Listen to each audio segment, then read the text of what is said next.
Give me just a moment, AJ, and then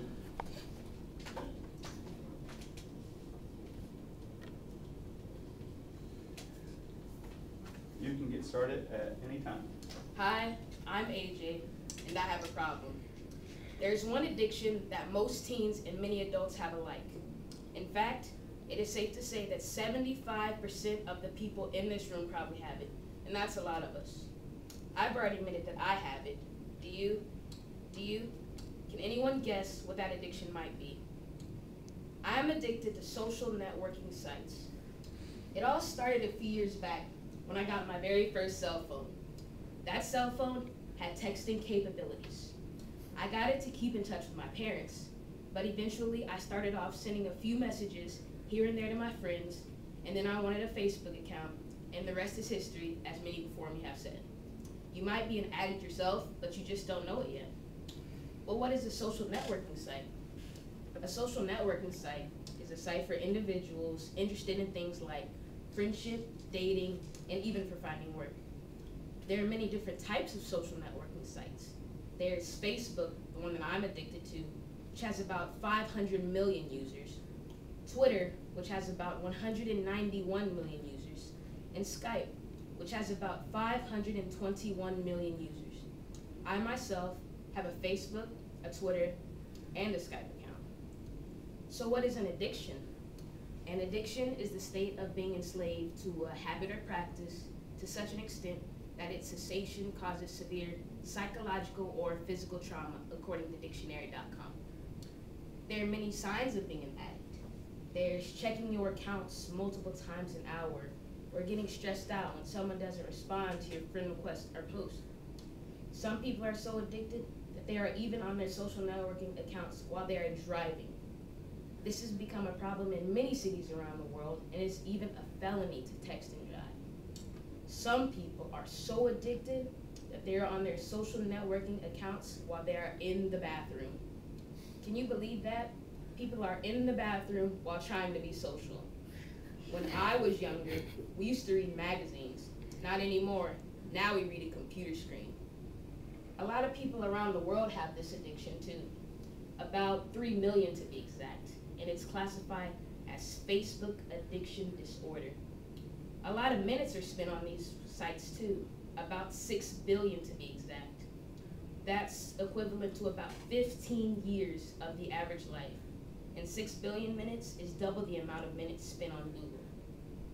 Well, now that I've shared with you what a social networking site is and what it consists of, I think it's appropriate that I share with you how to treat the addiction. But I don't think there's a specific cure like people look for. There's not a nicotine patch that you can stick on your shoulder or an Alcoholics Anonymous group that you can talk to, like people that have the addiction, the same addiction as you.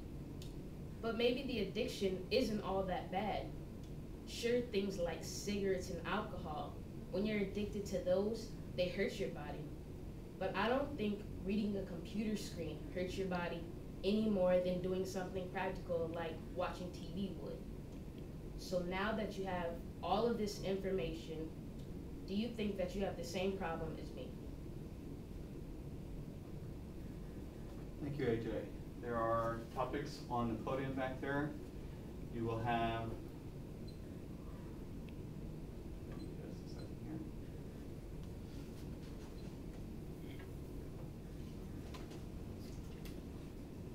One minute to go ahead and prepare.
come back to the center of the room, please. And you can begin at any time.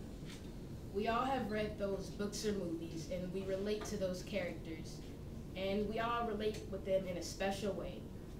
Well, I think if I had to choose a book or a movie character that I relate to the most, it would be Jesus. Well, why do I think that I relate to Jesus? Well, Jesus was a fine-looking man, just like me. And he liked to help people, just like me.